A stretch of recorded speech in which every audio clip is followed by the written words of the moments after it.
Hello, lovelies. This is part 2 of my favorite books talk with Michael from the Fault in Our Vlogs.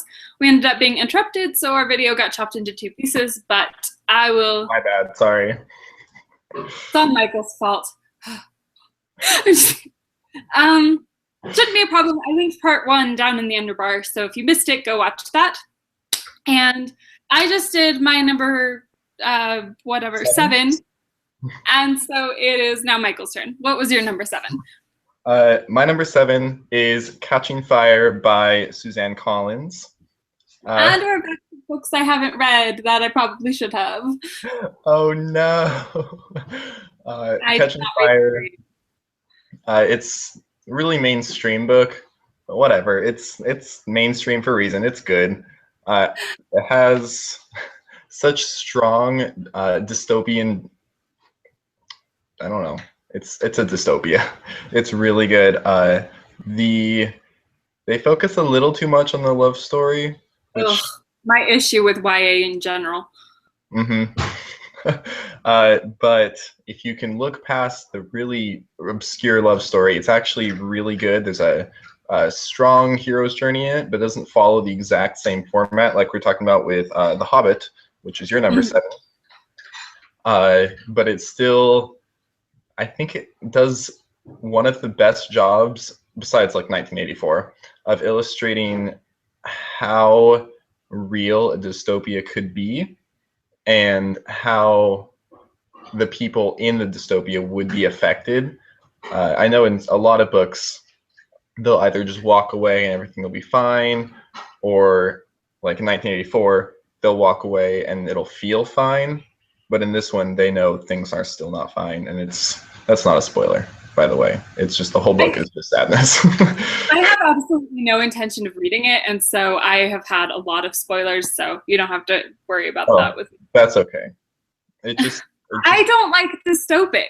I mean, I liked Fahrenheit 451. I did like The Giver when I first read it, but I'm not sure I could reread it now. Yeah. Either way, it's good. It makes everyone want to learn how to shoot a bow and arrow. Yeah, and then you try and claim that you were into it before Hunger Games, and no one believes you. And you weren't. You definitely weren't. What was I going to say? No, I know a lot of people who really like them, and it's actually been an interesting book. I've had a lot of discussions about it without ever having read it. I don't add a lot to these discussions, but I've listened to a lot, and it definitely sparks some interesting conversations, and I'm always supportive of that. Any book that gets people excited about reading, I'm in favor of. So it may not be my particular genre, but I'm supportive of it nonetheless. If that makes sense.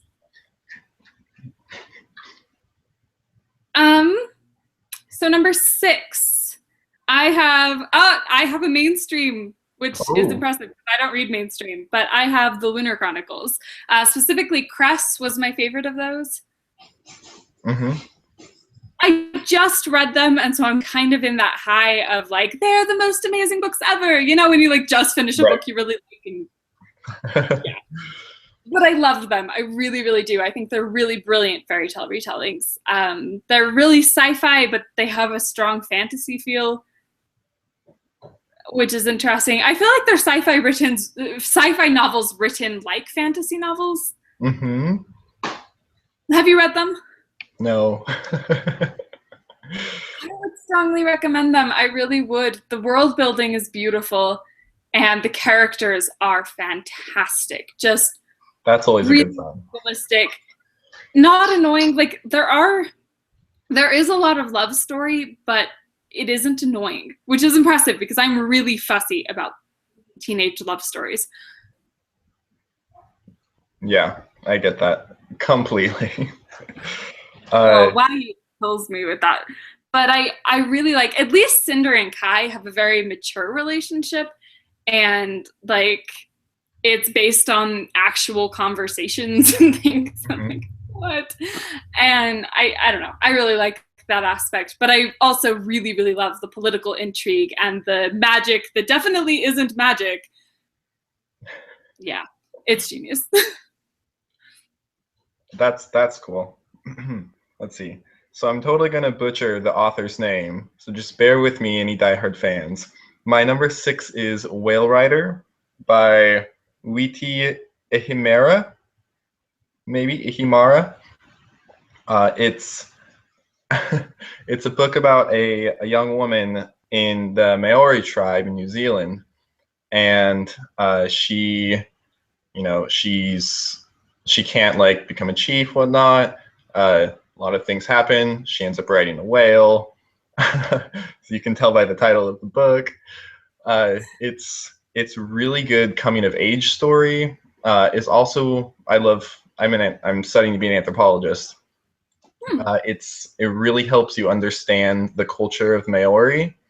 I mean, they leave some things out, like the eating of human eyeballs, but for the most part, it does a very good job. I think I read that in 6th grade. There's also a movie. I was trying to look up the author, and you know when you type a book into Google and all you find is like the movie, just a whole bunch of, and you have to add the word book to it. Yeah. That upsets me. But me too. I find it so annoying. Ugh. I get it if it just came out, like Google searched The Hobbit and the movie came out, like okay, but it was a book first. Yeah. I have movie adaptation issues, but I could do entire videos, one video for each movie adaptation of the Harry Potter series. Oh my gosh, don't even get me started. I didn't even watch the 8th one. I was so done. No, I'm just done. Stop. I wouldn't hate the Harry Potter movies if it wasn't for the fact that I find the fandom so annoying. Because the Harry Potter fandom, most of them enthuse about the movies instead of the books, and I can't handle it. That bothers me. Yeah. Anyways, Whale Rider, another one I have not read. Of course. But I do love a good cultural story, so what number was that? We're now on 5. This is what I get for writing them out of order. I had to write down my favorites and then number them. So my number 5 was Howl's Moving Castle by Diana Wynne Jones. Another one I read this year. You haven't read this one either, have you? Nope. Speaking of movie adaptations, this one is actually more known for its movie than the book. I know of the book, but not the movie. Oh, yeah? Yeah. I actually read the book specifically because I love the director who did the movie. Like, that was my journey into reading this book. But I refused to watch the movie first, and I read the book, and then it turned out I had actually read something by that author without realizing it. But, oh my word, I just loved it. It's so perfect fantasy. Like, it is exactly what I wanted from my fantasy novel, and the characters are phenomenal, which I know I say a lot, but all of my favorite books have good characters because that's a prerequisite. Right. But oh my gosh, I just the culture of the world, the moving castle, which is the most phenomenal thing ever, and Howl, who is the biggest drama queen that ever happened. He's just wonderful. Oh my word. Like, there's a scene where she mixes up his hair dye, and so he accidentally dyes his hair red. And he throws a hissy fit and uses his magic to cover the entire house in slime because he's so mad. And he's just like a great guy. And Sophie's just like, "You're ridiculous. Stop." It's so fabulous. But I actually really love Howl, and his character development is fabulous and so much better in the book than in the movie. Ugh. I can't handle. I mean, Howl is great in the movie, and he is voiced by Christian Bale, which is a point in his favor. Ooh. But it's still just not as good as the book. And the heroine is me. Like, if you read that book, you will learn about me because I am Sophie. I'll keep that in mind when I probably don't read the book. But it's so great. Okay, yeah. I'm a fantasy nerd, and it just is the perfect fantasy world. Mm-hmm. Even with Middle Earth in there? They're different. Although they have a lot of similarities. I actually was talking about it yesterday and compared it to the Shire.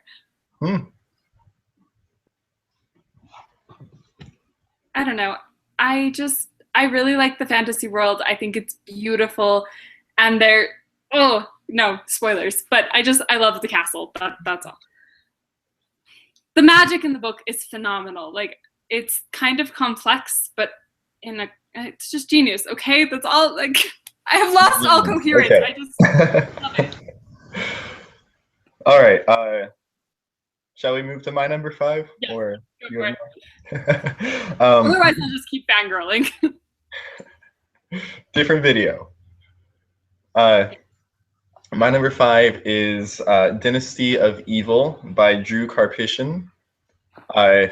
It's the third in a series. It's a Star Wars novel.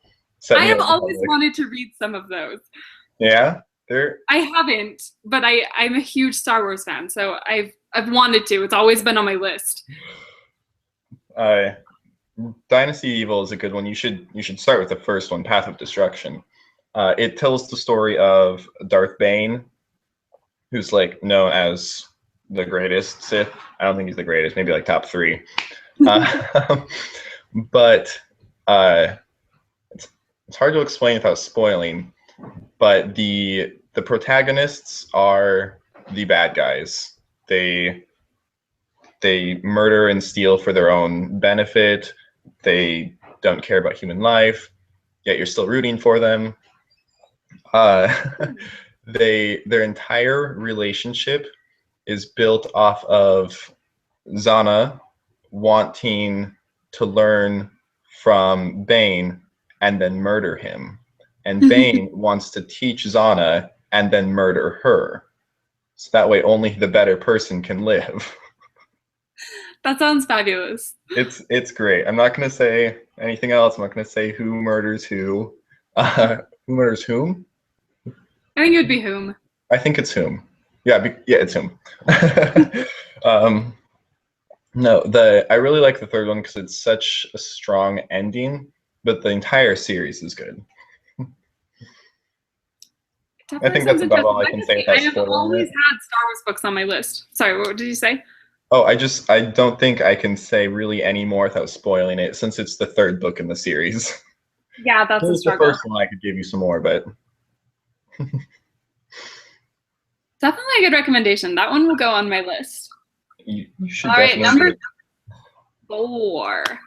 My number 4 is Jonathan Strange and Mr. Norrell by Susanna Clarke. I'm echoing again. That's okay. I believe in you. I can hear myself and it's distracting. You haven't read this one, right? No.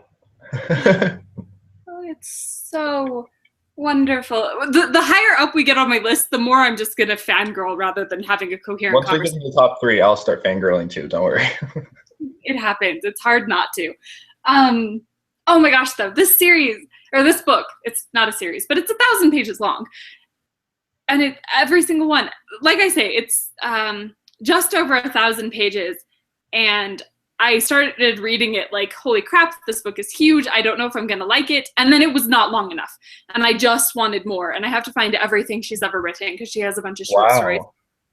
It's an alternate history of England during the Napoleonic Wars, but magic is being returned to England. Mr. Norrell is the only practicing magician, and he's kind of a nerd. I don't know. He's very scholarly, and he doesn't actually like doing practical magic, but he knows how. Mm-hmm. And then the soothsayer tells Jonathan Strange that he should be a magician, and so he's like, okay, I don't have anything better to do, and he becomes a magician because he's crazy. And so they're like the 2 great magicians of England, and they're helping to fight the war using magic. And the historical aspect is great. Like, Jonathan Strange becomes friends with Lord Byron, mm-hmm. which is terrible because Lord Byron. Right, yeah. It's so fabulous. But the book also, I would put out there, is super clean. Not that everybody cares, but I care. And but it's ridiculous, and it's also written like a scholarly work. Right. A lot of people, my parents included, think it's super, super dry. And but if you can realize that there's actually a sense of humor throughout it all, the narrator is super snarky, and she just kind of like subtly makes fun of everybody. It's so great. And it is a BBC miniseries that has been being like is still running in England right now. And I don't have access to it right now because I'm not at my house. My dad has been getting it for me, and it's so good. It's so good. The adaptation, sometimes I like an adaptation, and this one is beautiful. The casting is perfect. The adaptation has been spot on. Awesome. Anyways, highly recommend this book. If you like old-fashioned kind of magic, it's not Harry Potter magic. Right. It's old Irish, I mean, not Irish, but it reminds me of the Irish fairy tales that I'm so into. Dark magic. The fairies are not sparkly and friendly at all. They're fairies. They are terrifying. Oh my gosh. The man with thistledown hair, though. So fab. Okay. What is your number 4? My number 4 is Scott Odell's Island of the Blue Dolphins. Have you read that one? I have not. I think I was supposed to for school, but I never read anything I was supposed to read for school. Oh no, it's so good. I've read it like 4 times, which isn't very many times if you think about it. 4 times for reading one book. I can't think of, I don't know if it's I think it's a Real Tribe. It's another culture book. It's about a girl and her brother who get left behind on an island all by themselves. The rest of their family went off to, I think, the States. So maybe it was the Pacific Ocean. But they got left behind. There's a whole bunch of danger on the island. It's a children's book, but it's... Hey, that's my genre! It's pretty dark for a children's book. There's a bit of death at the beginning, so that's not a spoiler. It's a little bit childish, but you know, it's really good. I haven't read it in so long, I can't even remember anything about it. But I just remember how like into it you are, how much you sympathize with the main character, and how you really feel for her situation, and how you want to go out to the beach and just gather mussels and just like live in a canoe. It's really good. But I mean, everything by Scott Odell is really good. I've yet to find a Scott Odell book that I don't like. You know the author? I don't. Oh. Isle of the Blue Dolphins has always kind of been out there as like one of those books I should probably read someday. And so having you recommend it puts it higher on my list of, yeah, I really should read that. Also, The Black Pearl is really good too. Just as a side note. Not my top 10 list, but same author. All right, I think that brings us to the top 3. All right, we're getting into top 3. I didn't have my sound app out, or I would have done a drum roll, but... Top 3. My number 3 is the Del Toro Quest series by Emily Rada. Speaking of juvenile fiction, they're like 3rd grade reading level, but they are phenomenal. If you watch my channel at all, you know how much I love these books because they're the best thing that ever happened, ever.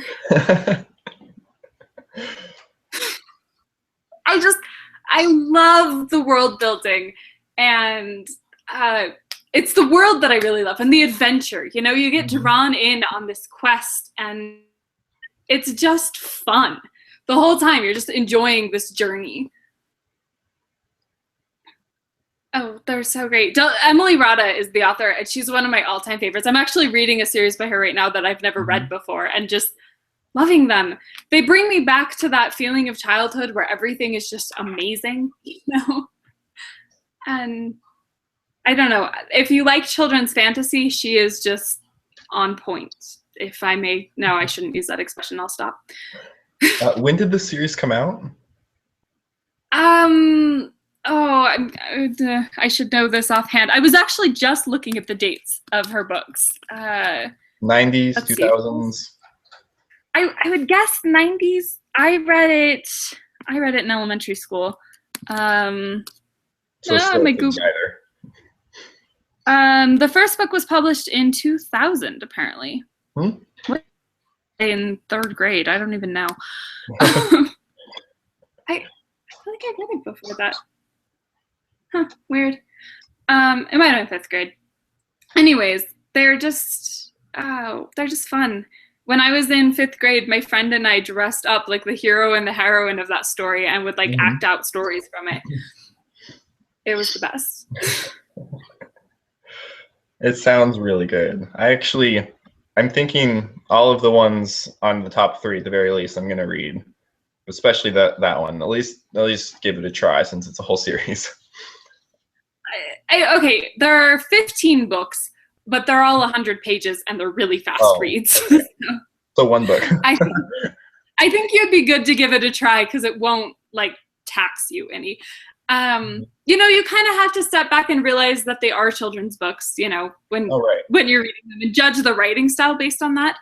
But I think if you kind of read between the lines, there's so much depth and they're just fun. And the culture is what really interests me. You meet all these different cultures and they're cool. And I don't know, it's a very rich world.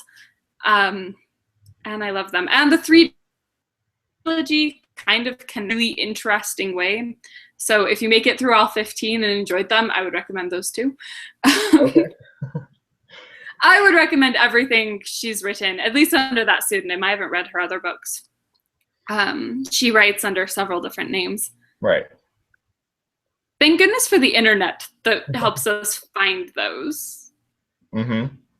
I'll definitely check out Del Toro Quest, but you have to check out my number 3 of Mary Shelley's Frankenstein. That is on my list to read this year. I promise. Okay, so we're both gonna read them. It's another classic. If you don't know what Frankenstein is, how are you watching this video without internet? It's so good. I heard a really beautiful quote. I can't think of who quoted this, so let us know in the comments if you've heard this quote and know who said it. The quote is, "Knowledge is knowing that Frankenstein is not the monster. Wisdom is knowing that Frankenstein is the monster." If you've never read the book, you're gonna be like, I know enough about the story to totally get that quote. Oh, but that's good. The book itself is so deep. There's so many there's hints at science, at religion, at the human existence. They deal with dead bodies, but it's not like I know it is in a gross way. It's really gross. But the way it portrays the monster as not a monster, but rather like a misunderstood child in a monster's body is so compelling and so terrifying that it's definitely worth reading. I have a feeling it's gonna make me cry. It might. There's a bit of death. If it was a play, it would be a tragedy. Yeah, pretty much everyone dies at the end. It happens. I am definitely looking forward to it. That is my October, is Frankenstein and Dracula. That is what I'm reading. And Macbeth, because I read Macbeth every Halloween. Right. I don't have any Shakespeare on my list, and I should, but I just didn't even get into play. I was thinking about Shakespeare. I probably would have put Macbeth in. I do like Hamlet too. Oh my gosh, I love Hamlet. It makes me feel so good though, because nobody, I don't know, obviously people appreciate Shakespeare, but nobody around me, I can't get my friends to read Macbeth and it's killing me. I was in it, and it's just my favorite thing. Ooh, who did you play? I got to be Lady Mac. Wow. It was the best thing ever. Oh my gosh.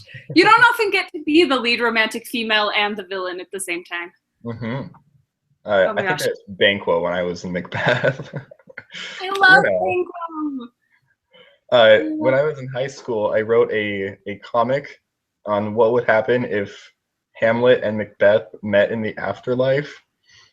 and I portrayed the afterlife as a penitentiary, and Lady Macbeth broke them out of jail. Yes. Oh my gosh. So fab. Yes. She also had a thick Jersey accent, just cause. Oh my gosh. Have you ever read Macbeth and Macduff? Yeah. Macbeth and Macduff have an argument over semantics. No? It's the best thing ever. I am sending it to you, but we are completely off topic. But I'm going to send it to you because it is glorious. And I'll also link it in the underbar if any of you are also interested in that. It's beyond wonderful. It's a whole argument about the whole, none of woman born thing. Right. He's like, but you were born. He's like, no, untimely ripped. He's like, born. It's bad. That's so funny. Okay, back on topic. Probably just wasted like 28 minutes on that. Okay, we seriously have to do a Shakespeare episode at some point because I have Shakespeare feels. Okay. Number two. Number two. My number two was really an author more than a specific book. And he's my number one favorite author of all times, P.G. Wodehouse. Mm-hmm. I listed A Damsel in Distress because I happen to be particularly fond of that book, but it really doesn't matter which one. All of Wodehouse. All. When you told me what your number two was, I went and looked it up. It's from the early 1900s, and they made a silent film, a film, and a musical on it. And I haven't seen any of them. I've seen a few clips of the one with Fred Astaire, which he actually Wodehouse helped with the screenplay of that one. And I enjoyed what I saw, but I can't find the whole movie online anywhere. I'm sure you should be able to find it somewhere. I should. I should download it. Well, that's what I was looking for. Not that I illegally downloaded anything. But no, Wodehouse was heavily involved in theater. I actually was in voice lessons and I got to sing a song that he had written, and my voice teacher had no idea why I was fangirling. I was like, that's awesome. Oh, wrote this song. He's so fab. No, he wrote 90, I want to say 98 novels. Wow. 90 plus. Hundreds of short stories, plenty of poems, several musical comedies, some screenplays. He wrote everything, and he wrote prolifically. He wrote so much from the time. I mean, he was publishing stories when he was in school, like in his school newspaper and stuff. And then he got a job in a bank. He didn't want to, but his dad, I know his whole life story. And he got his first story published in a real newspaper, quit the bank, and wrote stories from that point forward. And no matter what was going on in his life, and some intense stuff, what with the war going on and stuff, some intense stuff happened in his life, but he just kept writing comedies. Wow. And they are timeless and beautiful. His characters are ridiculous. I want to marry his main protagonist. And there are things that he's done that you've probably heard of. You know Jeeves the butler, right? Like right. Every butler is named Jeeves. AskJeeves.com. He created Jeeves. I had no idea. Yeah. Like no one knows who Wodehouse is, but everyone has been influenced by his writing in some way because he's just so iconic. There are arguments that he began the expression, the butler did it. Love that expression. It's the right. Butler. It's always the butler. Always the butler. And there's a whole book where Bertie is reading a book and saying, I'm pretty sure the butler did it. And I don't know, it's just funny because of his relationship. Although Jeeves actually isn't a butler, and that bothers me. He is a gentleman's personal gentleman, not a butler. He can buttle and has, but he's not actually a butler. Of course. I'm strong feelings about this. A Damsel in Distress does not have Jeeves. It's the Jeeves and Wooster books are perfection, and the TV show wasn't bad. Hugh Laurie and Stephen Fry. Have you seen that? No, but I know those are both really good actors. Yeah, and this was kind of the early days. It was when they started working together a lot. I actually don't know if it was before or after a bit of Fry and Laurie, but fabulous. I don't love Stephen Fry's Jeeves. I don't love Stephen Fry. He's okay.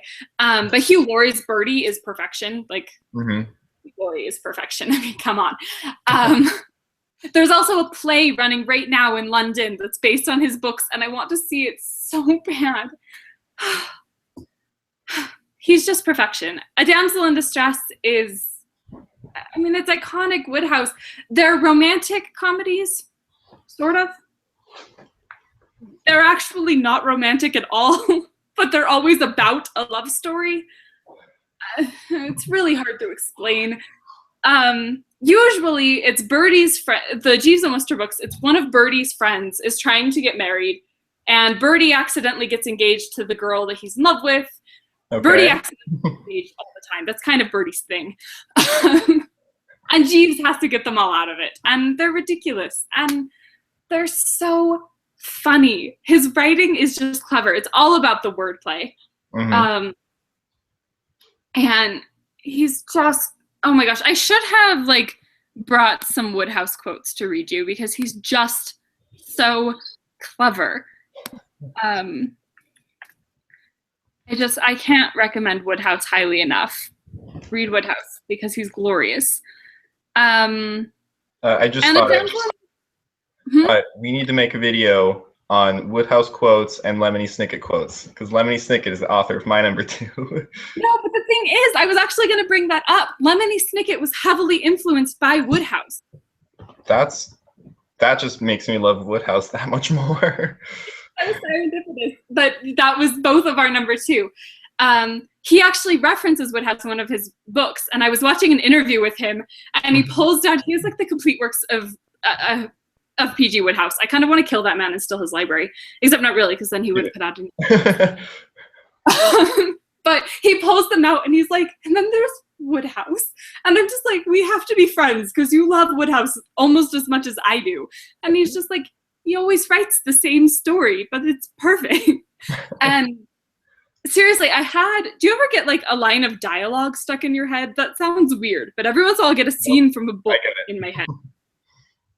And I had the scene running through my head, and I kept going, that sounds like something from Lemony Snicket. But I can't figure out what book it is, and I like couldn't quite place it. And then suddenly it clicked, and it wasn't Snicket, it was Woodhouse. That's how similar the writing style is. Oh, I feel like I would love him then, because I love Lemony Snicket's writing style. You would love his wordplay and his aside stories that make no sense. And yeah, I think it's impossible as a writer to read a lot of Woodhouse without being influenced by him. I've definitely seen him in my own writing. And I'm okay with that because he's wonderful. So sorry, I seriously could do a whole video about Woodhouse, but number 2 was a Lemony Snicket. Yes, it would be his entire book series, but my favorite one of a series of unfortunate events is The Slippery Slope, book the 10th. If you've not read it or know anything about it. I read these ones. Yes. Not in a long time. But, well, that's a little upsetting. You should reread them. I just bought them, actually. This Christmas I bought them, and I'm planning to read them. That's kind of my reward for finishing my reading challenge, is I get to read those. You should read them before the Netflix original series comes out. So excited! Okay. I'm really concerned what they're gonna do, because I want them to do it justice, but I want them to keep the same people, and if they take too long doing it, like Sunny will be like 7, and she's supposed to be like 9 months. She does age throughout the books, but I think she's like 2 months though. It's not very much. I was going to ask, what did you think of the movie?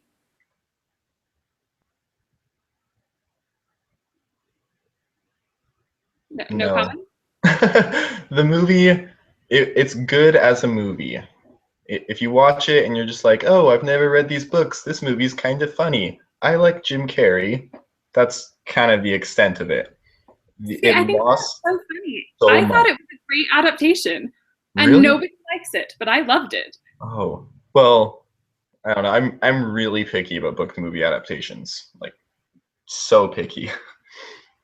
I'm kind of Comic book to movie adaptations is different. I'm fine with whatever.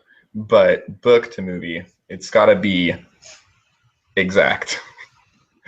They lost so much of like the fact that it's actually terrifying. Like, if you think about it, these are children who everyone they know has been murdered. They're being stalked by a like team of murderous villains. Some of them have like literal hooks for hands.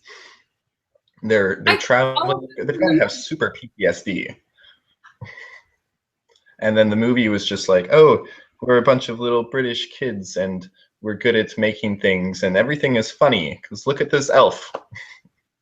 The elf was so perfect, though. I I felt like love that the was elf so though. Lemony Snicket to be I like, did like the elf. back you with this happy elf. Like, go watch something happy. And then actually, this is really bleak. The film quality was dark. I felt like the characters played it very like they looked broken to me. Like, Well, yeah, they did. I felt like they did a really good job. I mean, it wasn't. I'm looking forward to a TV show because they'll have more time. Oh yeah. But I really appreciated it. I felt like it was just as disturbing as it should be. I mean, Count Olaf hits Klaus at one point, Yeah. and then they laugh it off. And I felt like that was very in the style of the book, that it's like, this is horrible. Wait, but it's so funny, and it's written as a comedy, but then underneath that, it's super dark. And I felt like the movie totally had that. Yeah, I think that's what I said. Like the movie was good. I like the movie as a movie. It's just I find so many things different from the book that it just like adds up. And then I'm just like, okay, I'm actually starting to like this less and less. If I just watch it as a movie. Same with like Star Wars The Phantom Menace. If you just watch it not expecting Star Wars, it's good. You like it. I can understand that. Part of it is I like the feel of the books way more than the story. Like, it's not about the story, it's about the style. And I felt like we captured the style. Also, you is number like 2 on your top 10 favorite books list, and I'm not sure they would be that high. I do love his writing, though. He's so funny. Have you been reading All the Wrong Questions? No. I've only read the first one, but I loved it because more Lemony Snicket. Yeah, I didn't even know that was a thing. I'll have to look into that. He's written a whole bunch of others. Like, Series of Unfortunate Events is the one everybody knows, but he has the All the Wrong Questions series. The Composer is Dead, which I still really need to read. He has a whole bunch of others. Is it written by Lemony Snicket or is it just a different pen name?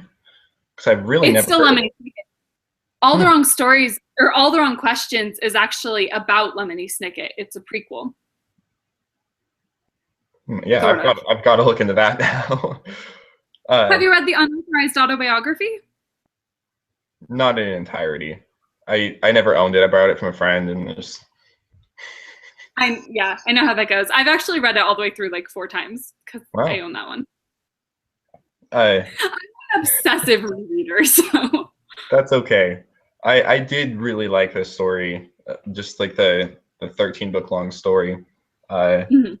But The Slippery Slope is definitely my favorite, mostly just because of it's like there's so many turning points in the series, and it's certainly not the climax, but it's definitely a strong turning point where because they get separated in that one, the children do, and it's the first book where they're actually like not together, and you get to learn more about some of the villains, and it just takes them from being a 2-dimensional character to like a 3-dimensional character just a little bit. It's like with the powdered face women, like up until this point they were just there to add muscle, and now they actually are characters, and they turn their backs on Olaf and end up making rhubarb pie.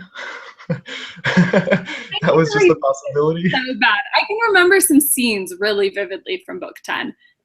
So I can understand it being your favorite, but I Mhm. just need to reread it. I love it so much. I actually got the scene where Violet and Quigley were climbing up the mountain. I got it tattooed on my leg. Oh yeah, that's actually the scene I was thinking of. Oh wow, I love that scene so much. And just like the little details, like they had a little snack with them, and at one point in time, the author steps back and he's just like, "I'm just gonna let them have this moment and That was not my tell you what favorite. happens." It's so sweet. I felt like that was so much more powerful than any writing It of the was scene so could have been. powerful.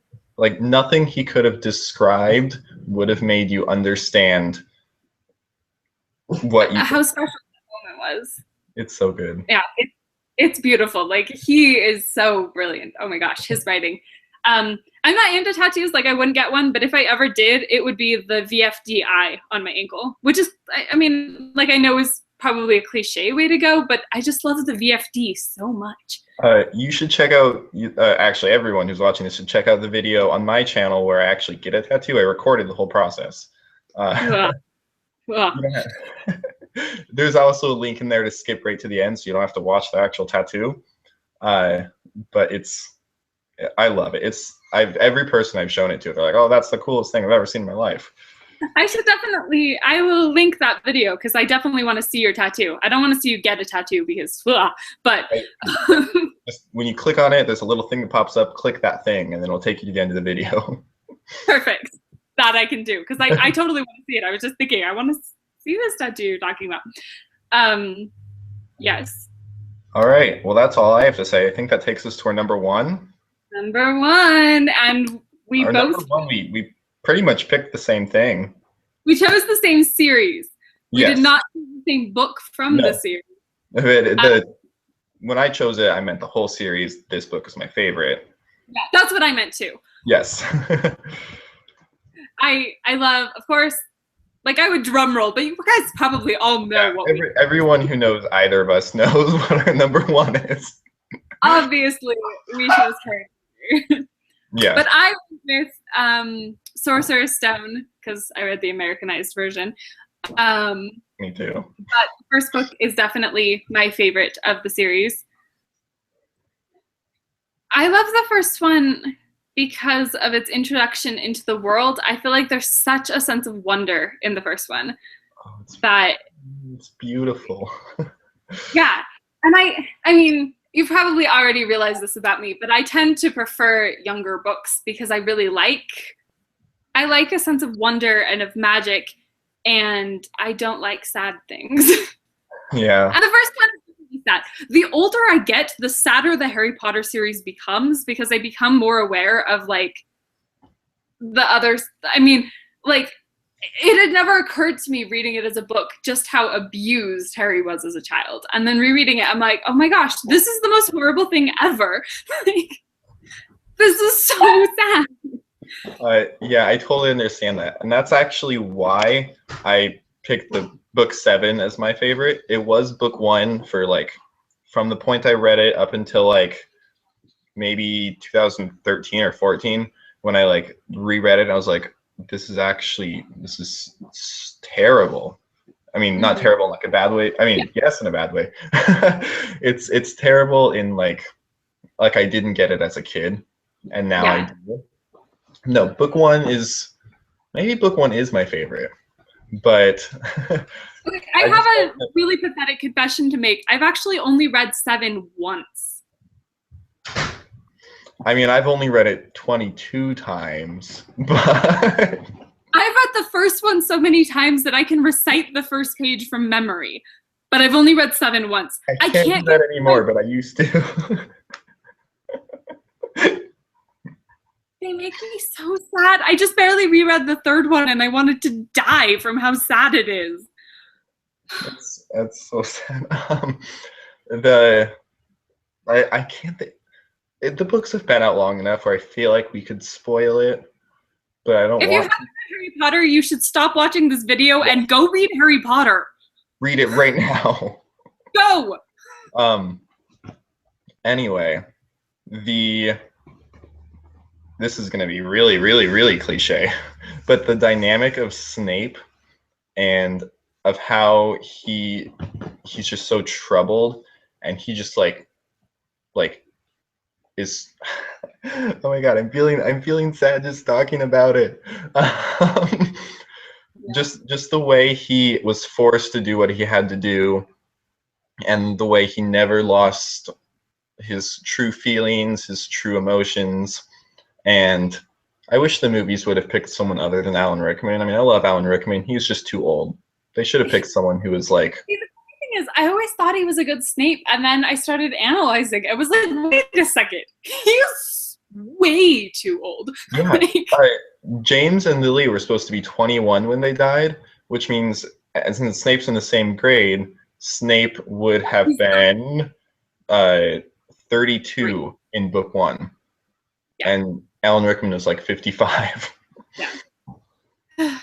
I love him so much, but no, he was as well as he played Snape. He was an amazing Snape in a lot of ways. Mm-hmm. He was casting. Let's see. There's I love the character development. No character is left undeveloped except like the Muggle studies teacher, an occasional Death Eater. But and like, Harry doesn't have that class. Like, no, seriously. Like every single character feels like a real person. Even like Cho Chang. Like she was in 3 books, and she's multidimensional. No, I mean, think of Colin Creevey. My friend went on this whole discussion on Colin Creevey and how he cried when he died, and I was like, I shouldn't cry now. Crying over a minuscule character. Yeah. I mean, I even, to some extent, I know Marcus Finch Fletchley, and I mean, like these super minor characters.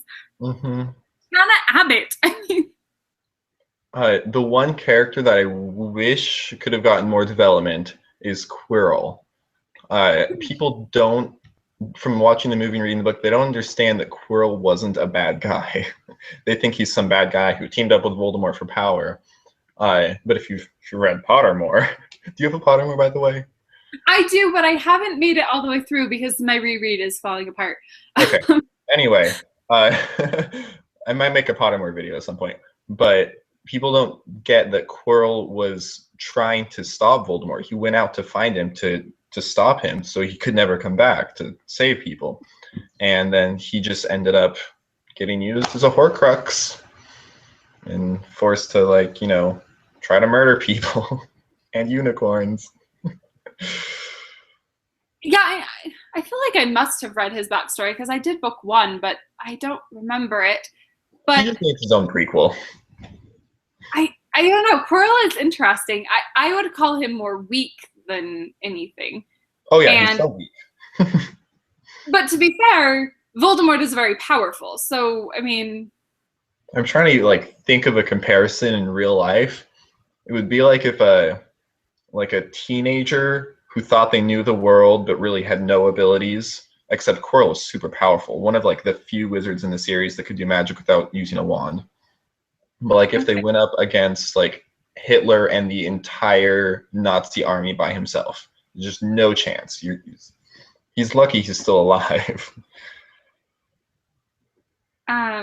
I don't know. He was a very interesting character. The character I wish we saw more of is James, because it kills me that nobody loves James as much as they should. Well, he's kind of a prick, at least as a child. That's not fair. We see one scene of him from his enemy's perspective. How would 15-year-old Harry look from Malfoy's perspective? I have very strong feelings about James because I'm a huge James fangirl. And anybody who ships Snape Lily, just no. I've got to point out, Lily is so wonderful that I can't imagine her picking James if he wasn't actually a great person. Like, if he was actually a total, like, loser, like, it kind of makes him out to be, there's no way Lily would have ever gone for him. Exactly. And I feel like, I don't know, I feel like everybody comparing Harry to James gives us some input into who James must have been. And yeah, as a 15-year-old, he was kind of a jerk. But as a 15-year-old, Harry was a jerk. 15-year-old Harry was a jerk. And think about it. This was probably Snape's worst memory of James. And James turned him upside down and embarrassed him, which was terrible, but probably Snape really was being a jerk did something also jerky.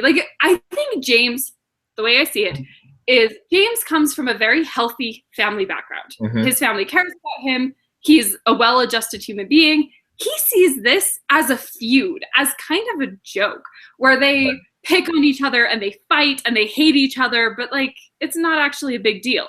Snape was abused, hates his life, hates himself, and really hates James. And this is a big deal to him. Mm-hmm. And I just don't think James realized that. I don't think he was trying to be a jerk. Okay, this needs to be a video all on its own. Do top 10 and now we're delving in. I could talk with this for hours. Oh, seriously. And I need to reread the book. Okay. As soon as I get home, I'm starting back in my reread. I'm on book 4. Book 3 made me. Lupin is my favorite character of the entire series because of Lupin. And Tonks. I am Tonks. I am a Hufflepuff. I am ridiculously clumsy and I just the good finder. No. Oh. Sorry. I don't do a Harry Potter musical. I think it's funny that a lot of people don't even get that that's from a parody. My mother thinks that's a real thing. And describe Hufflepuff. She's like, oh, they're loyal, they're friendly, they're good finders. We're not good finders. That's not a thing at all. I take being a Hufflepuff very seriously. Yeah.